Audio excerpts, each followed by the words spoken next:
Welcome to the Q Music Podcast, along with my co-host Brian. My name's Jake.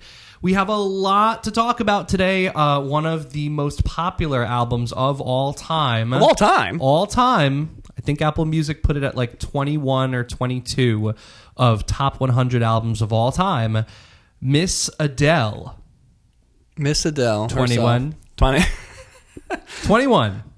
21. Wow.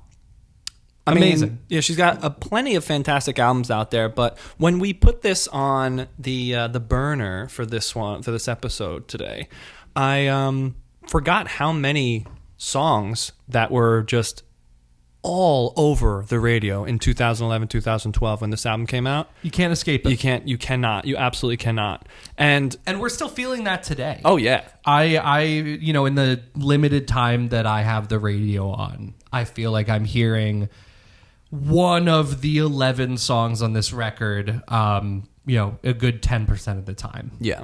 And so when we're thinking about like this Adele takeover that was on the radio when this came out, what were we doing in 2011? Well, folks, we were in middle school and then in high school. Yep. When 2011 came around. Yeah. I will say that 2011, in my humble opinion, I think 2011 was my glow up year. Glow up? Yeah, because that's when I got my braces off. You hear that, folks? Yeah. Brian glue up in 2011. I did. When I got my braces off, it was over. It was over for y'all. And Adele kind of knew that, I think, and took that in stride. Yeah. Because right after your birthday, this album dropped. Mm-hmm. And all those songs are actually about me. And you glue up. Mm-hmm. I remember back then, it was so easy to fall into that, like, yeah, that's all over the radio. I don't like that. Oh, you mean the thing that you still do now? Okay, rude. But, like, no. So I was not a fan of Adele at all at the time. And because you were a loser. Because I was a loser, folks. You were a judgy loser. Loser. As we previously stated, we knew each other at that time. Did you like Adele when we were in 8th grade? I didn't like anything but Paul McCartney. Yeah. And the Beatles. So shut I it. had an iPod Touch that had barely anything on it. Yeah, so well, my what first iPod had Halo by Beyonce on it. So. Okay. Either way, folks. Actually, at this time, speaking of what we were doing in 2011, at this time, 2011, 2012, I did go through a dubstep phase that I'm not particularly proud of. Yeah, the Deadmau5 phase? No, Skrillex. Skrillex? I went hard to Skrillex in 2011, 2012. Like, it was insane. Like, it'd be 6:30 in the morning. I'd be standing, freezing on the bus stop, and just that was just in my earbuds. This is the first time hearing of this. You didn't know that? I had no idea. I knew you liked Deadmau5. I did not know you liked Skrillex and Diplo. Oh yeah, I listened to Skrillex like almost exclusively at that time. I remember getting new headphones. To listen to Skrillex? No. Mom, buy me these headphones. No, I remember getting new headphones, and like to test out the headphones, I plugged them in to, they were like light blue, like sky blue, like skull candies. Yeah. You weeb. 2011 at its core. So they were like the in-ear ones with like the gummy squishy things on it. Yeah. So to test them out, I remember putting on like Scary Monsters and Nice Sprites. And like my dad was like, "Oh, let me see like the headphones. They look cool." He puts them in his ears at like I was playing. I remember him taking them out and being like, "All right." Like, oh, this is what he's listening to? All right. Amazing. Which, like, if you think about it, is like garbage, but like it was good garbage at the time. Here at the Q, we don't call any music garbage. You know what? You're right. Amen. Especially to that, Jake. not Skrillex. Yes. And Skrillex, shout out if you're listening. Come on the pod. We're so sorry. Yeah, we'd love to have you on the pod. We'll talk about that album. That'd be lovely. But back to 21. This is the Adele show, not the Skrillex episode. Sorry, Skrillex. We're going to have to put that off. 21 by Adele is a crazy popular album. Back in 2012, she won 7 Grammys for this album, including the Grammy Triple Crown, which is the album of the year. That's the Kentucky Derby. And baseball. The Indy 500. And MLB Triple Crown. Isn't the Triple Crown with horse racing too? Yeah. There's many crowns? The Kentucky Derby, the Belmont and Stakes, Indy 500? Is that for cars? The Indy 500. That's for NASCAR. That's for NASCAR. Okay. Anyway, Adele won the Triple Crown in Grammy terms for Thank you for clarifying. Album of the Year, Song of the Year, and Record of the Year for this album, along with Best Pop Vocal Album, Best Short Form Music Video for Rollin' in the Deep, Best Pop Solo Performance for Someone Like You at the 54th Grammys. Someone like me? Someone like you, right? Someone there, like me. Brian. Like you glow up. That's And right. in additional, her producer, Paul Epworth, won Producer of the Year in the non-classical division.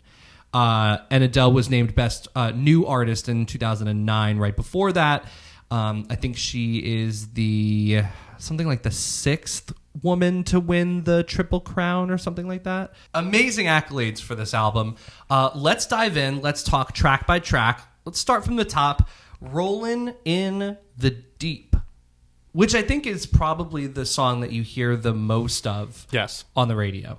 What do you think? Oh, no, agree. Yeah, for sure. It was definitely like to the point where I remember listening to the radio at that time, and every station you click on in the car, beep, beep, beep, every single one was just her belting out and going crazy to the point where, you know, like any song on the radio, like, all right, already, let's find something else. I think so good. What I powerful. love about this is the details behind it. Like if you put on a good pair of headphones and listen, the production is really, really slick and really nice.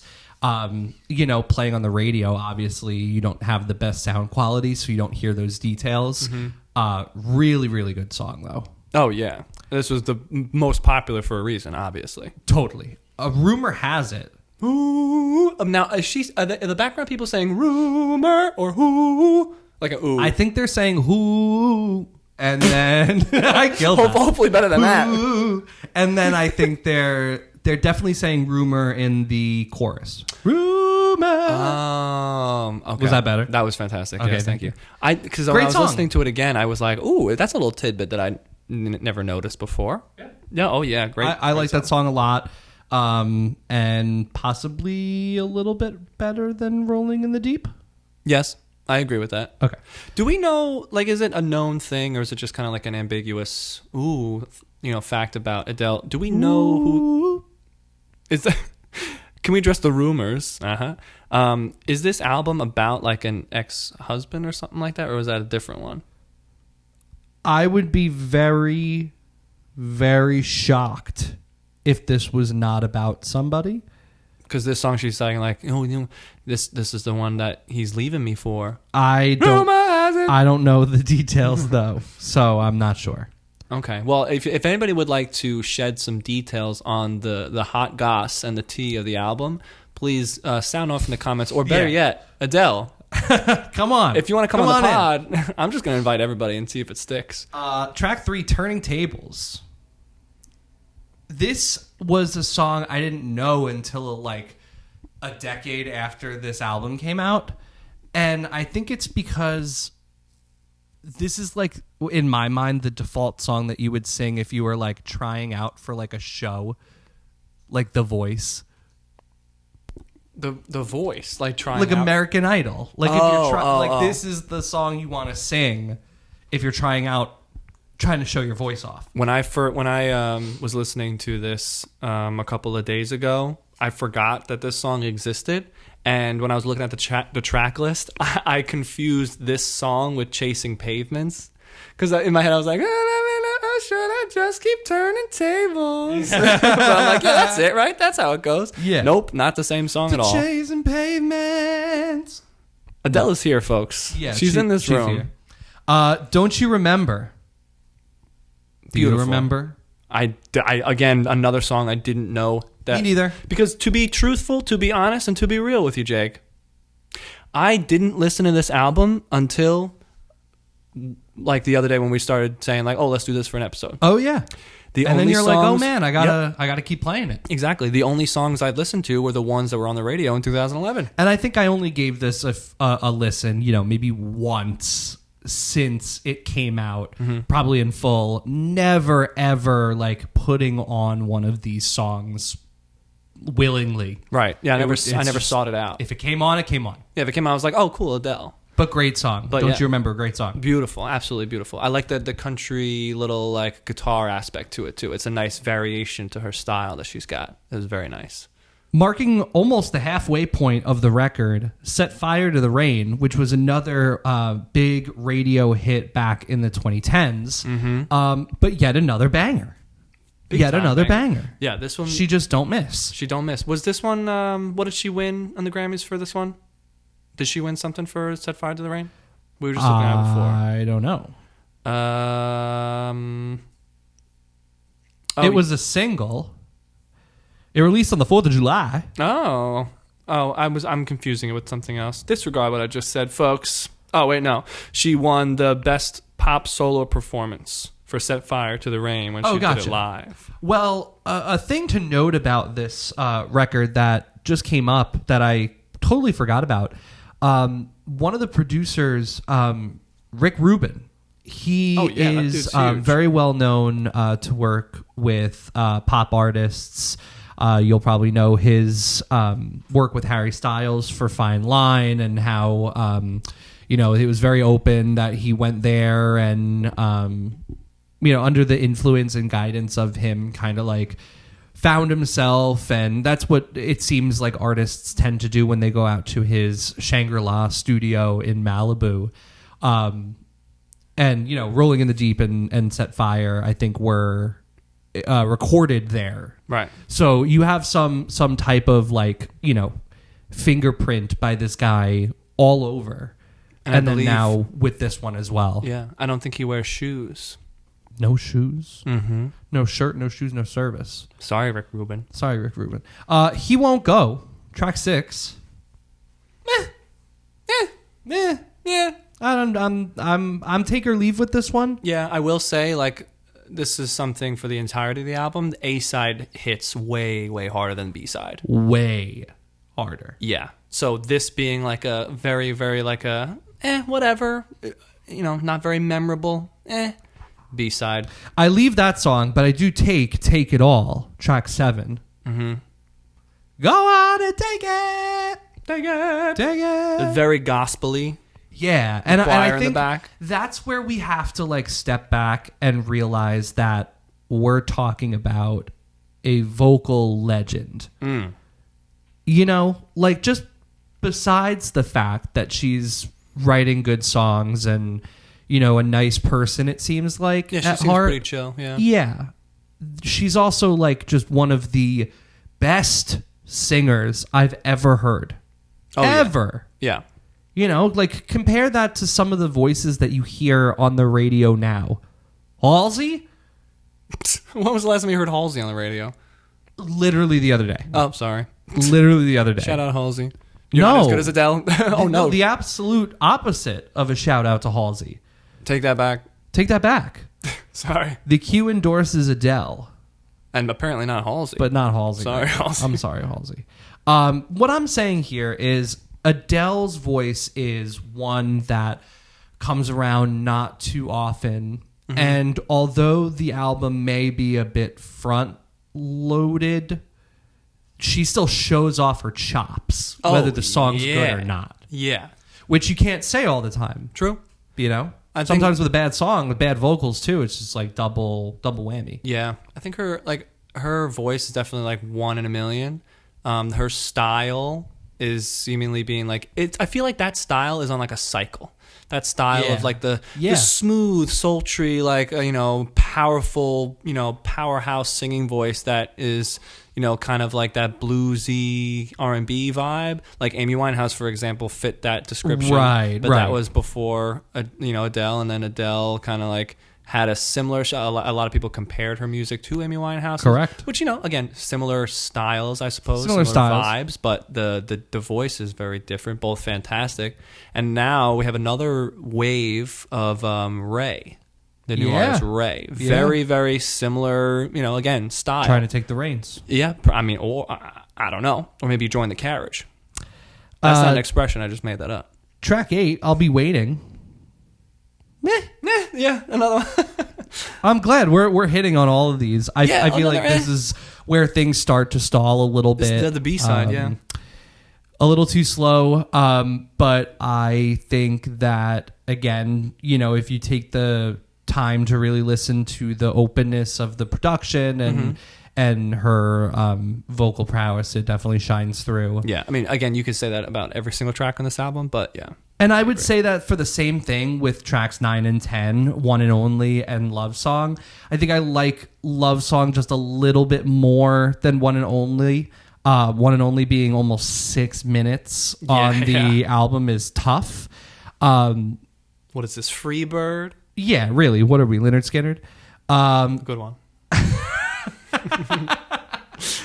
And we round out with Someone Like You, which is you know, another one of those songs that you would hear all of the time. All the time. Actually became a meme later on with the like panning to all of like the little things with the crowd. Yeah. Someone Like You. She won the pop solo performance, the Grammy for pop solo performance in the 54th Grammys. For Someone Like You. There we go. This song, though, when it played, I'm like, oh yeah, this is on this album. Yeah, I thought it was the one before. Right, same. Fire. It's so Great good. ending. And what a way to end the album. She is so powerful in this song, but I will say, from an outside perspective, it's fantastic. It's beautiful. But from my internalized perspective, Okay. living the life that I've lived, Yeah. this song has a little bit of a bad taste in my mouth because at the time of this song coming out, Right. and where we were in our lives, and what we were involved in, this song for, I don't know, maybe even to this day, for the next couple of years after it came out. You know, you and I were in the arts in high school, right? We did the plays, we did the shows, we were in choir and the musical groups and whatnot. Can you attest to that? I can. Okay. I don't know where this is going, guys. You're gonna agree with me. Okay. When this song came out in the few years after, if there was a piano in a room, oh my God! Yes. I know. You are so right. Somebody is walking up to it. Guys playing that song on the Yep. piano. It was either one of the following. Yeah. This is what would happen when that song was played on the piano.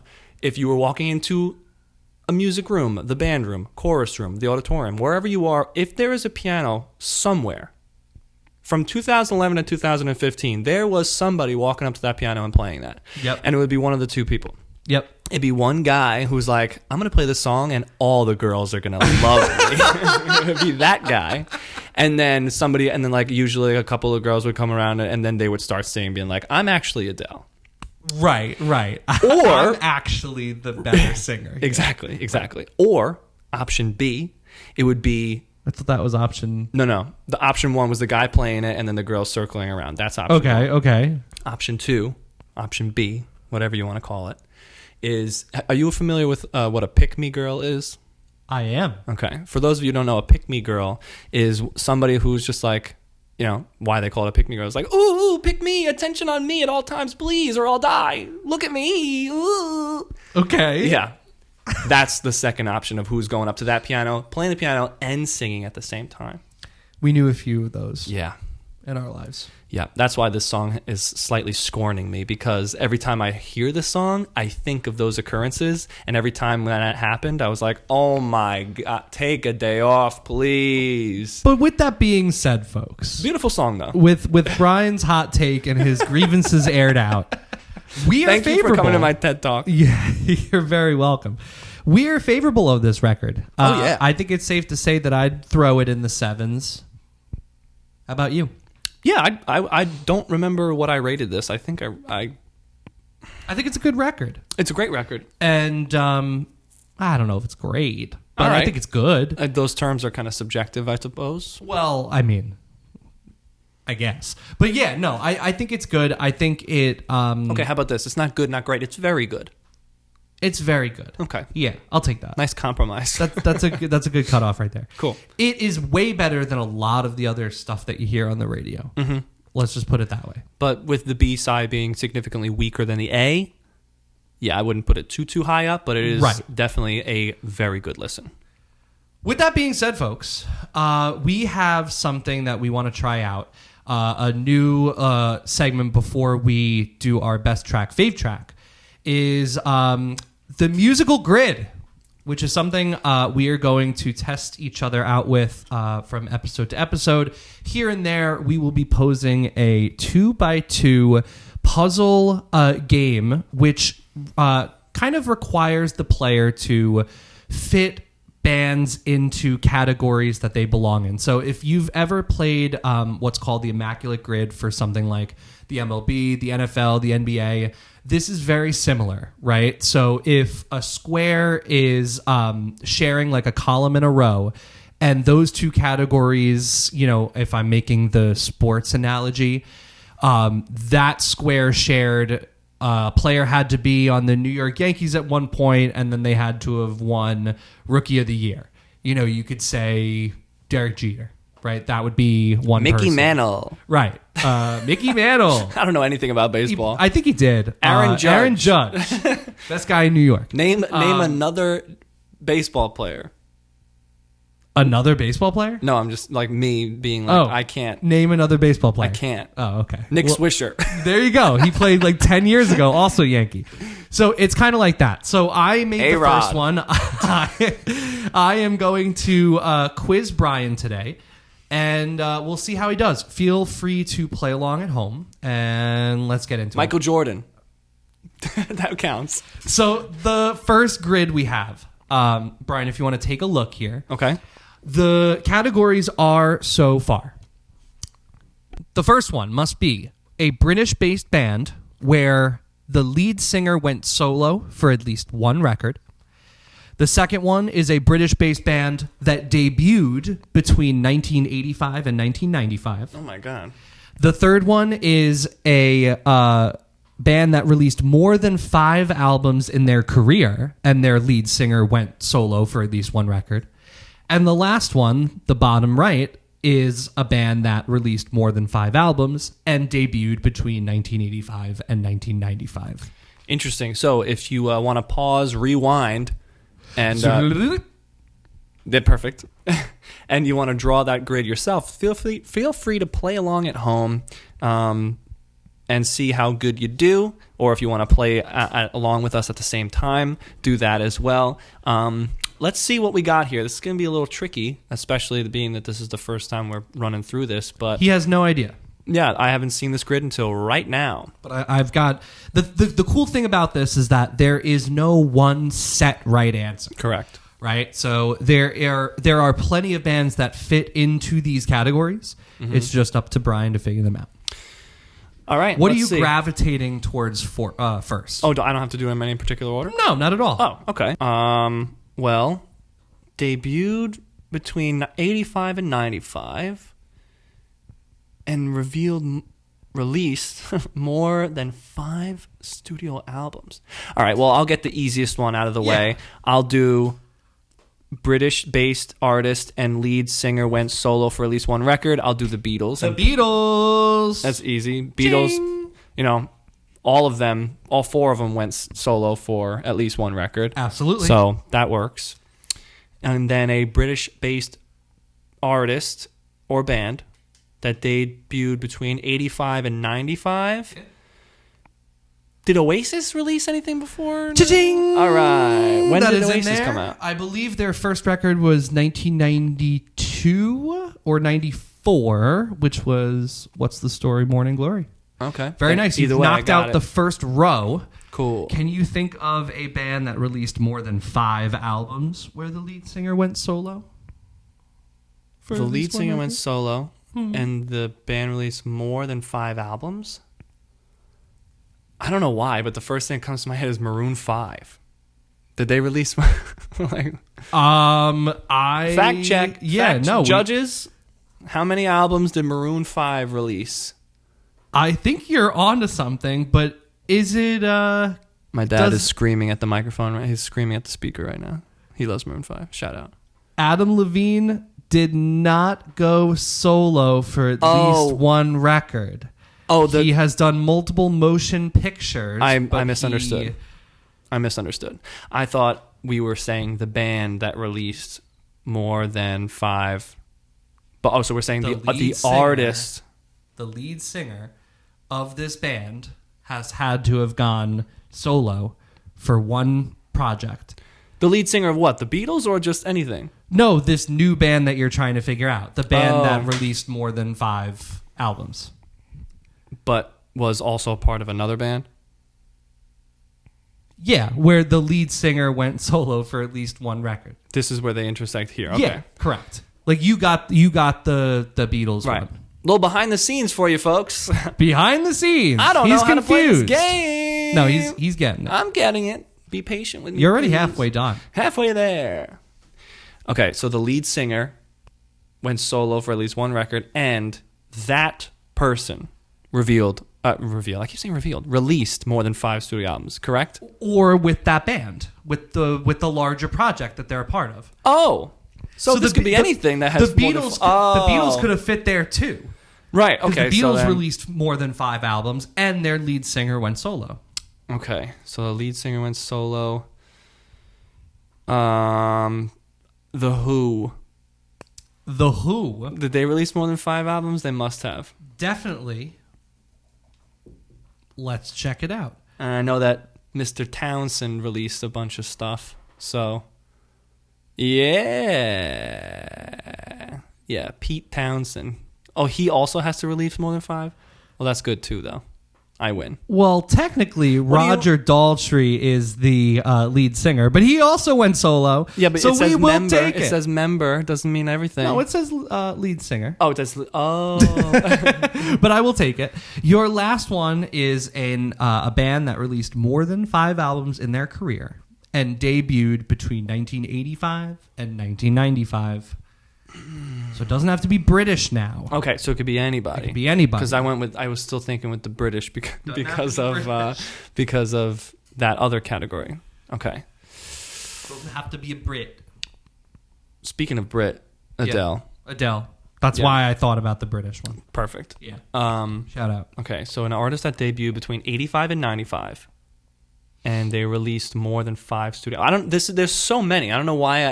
I feel like I'm taking the SATs right now. Hey, simple question. I don't know. Simple question. Well, what are some of your favorite 80s, 90s bands out there?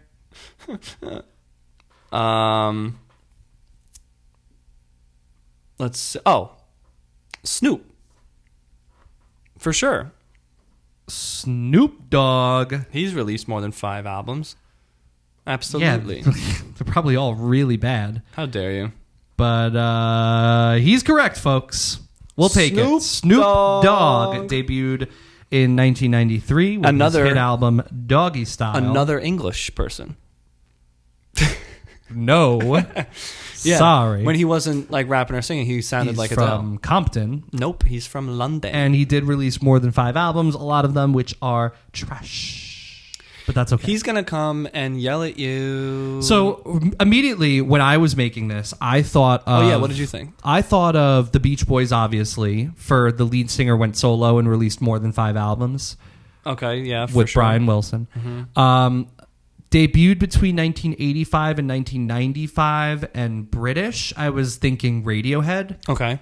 And for debuted between 1985 and 95 and released more than 5 albums, I think I was thinking Madonna. Oh, okay. But I think Madonna's first album came out before 85, right? Oh yeah, 83. I would have been wrong. That stinks. Oh well. Yeah, oh well. Well, I was wrong, but we could have done Sade. Sade? Sade? I think it's Sade. Sade? I could be totally wrong. I could be also. So Brian completed our first ever musical grid. Nice job, Brian. Thanks. Quickly now to our best track, fave track for Adele's 21. Hit it. Best track, fave track, yeah. Brian, what's your best track on this record?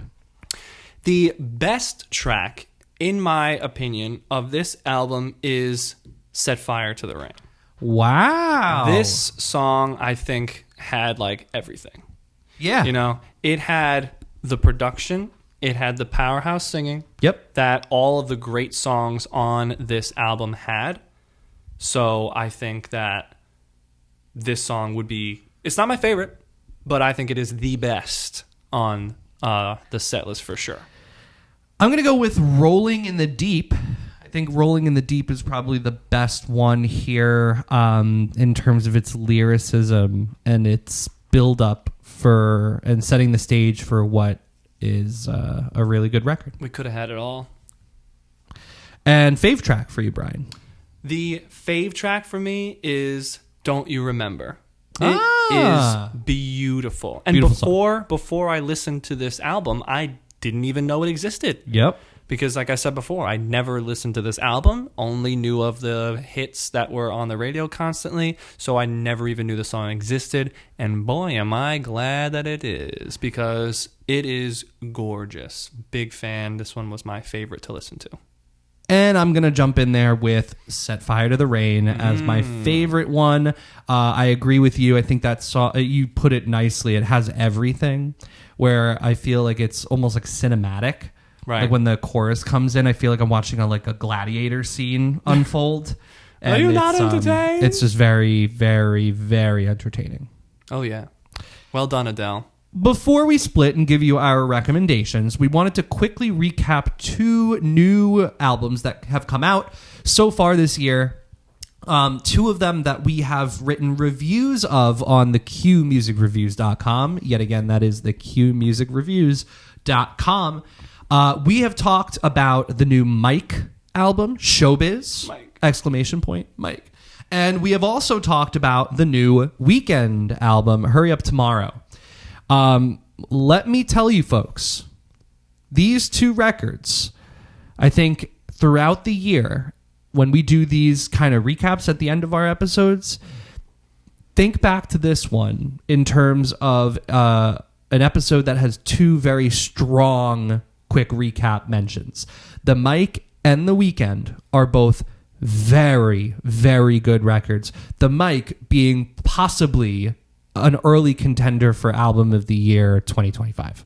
Wow. That's high praise. Wow. And it's only February. It's February. It's mid-February as we're recording this. The Mike came out at the end of January, and the Weekend also, I think, on the same day.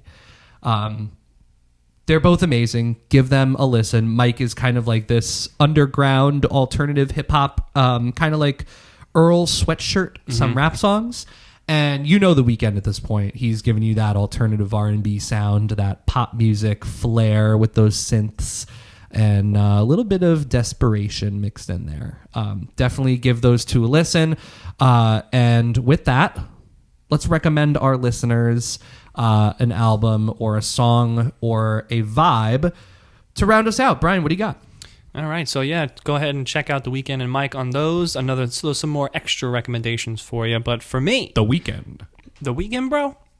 For me, a highly recommend to you all is 2023's The Japanese House. In the End, It Always Does. In the end, it Oh does. my lord, is this album a tearjerker? Tear jerker. Is it beautiful? And is it just absolutely fun and entertaining while being sad? Does that make sense? Do you listen to this from front to back? Many times. Many times. Many times. Really? Yes. What? No, not. You're like, That's oh not- yeah? Oh yeah. Really? Oh yeah? Yeah. Tell me about it. Name 3 songs. No, I don't know. I was like, where are that's you not, going with not this? what I'm saying. I guess the details behind it. I was first introduced to the Japanese House with one of their songs in 2019. I'm blanking on the name of it. I think it's something Seemed So Happy or something like that. I really like that song. And yeah, look at that album right there. You Seem So Happy. Yeah, I was right. Well done. So I like that song a lot. It seems to be one of the most played on that record. But after that, I kind of fell off with the Japanese house. I do really like Touching Yourself, but I have not... I can't stand you. I do have to give this album another listen because on first go around, I think I played it once and kind of put it in the discard pile. Are you kidding me? I swear. Wow. For people listening at home, he literally looks genuinely hurt right now. I am. Like, you sent this to me. I know I sent it to you. And you're like, yeah, I think I was on it. Discard pile. The discard pile. Wow. Yeah. I bought the vinyl of this. This record is Hey, amazing. I take your word for it. Yeah. So my how about trusty you co-host. Listen to my recommendation and you listen to it again. You listen to me. Yeah. You hear me, Jake? It's really good. Go I ahead will. and check that I out. will. And for my recommendation, an R&B slash soul record from 1984, you've got the Pointer Sisters Break Out. I listened to this and I listened to it once and I said, you know what? It sucks. I'm going to put it in the Discord. We're going to have to go to counseling after this, Yeah. folks. No, I'm kidding. I haven't listened to that one. Tell me about it, Jake. I think this album just, it belongs on this episode mainly because of the vocal chops that the Pointer Sisters have. And I think it belongs for a recommendation for this album episode because of how good Adele is with her vocal chops. And the Pointer Sisters, I was reminded of visiting a local vinyl shop and picking up one of their records that had multiple covers of songs like Hypnotized by Fleetwood Mac. I forget what record that was, but it sounded really good on my player, and I was like, oh, I gotta get back into these gals. Nice. And a couple more solid recommendations for you guys. Go ahead and check that out. Again, please take a look at the qmusicreviews.com. You can find all our recommendations and written reviews, as well as our episodes and news there. Yes, and of course, you can check us out on all of our socials on TikTok, Instagram, and YouTube. And as always, our episodes are going to come out on Spotify and Apple Podcasts. So wherever you listen to your podcast, go ahead and check us out. Tell your friends. And as always, thank you very much for listening. That's what's next.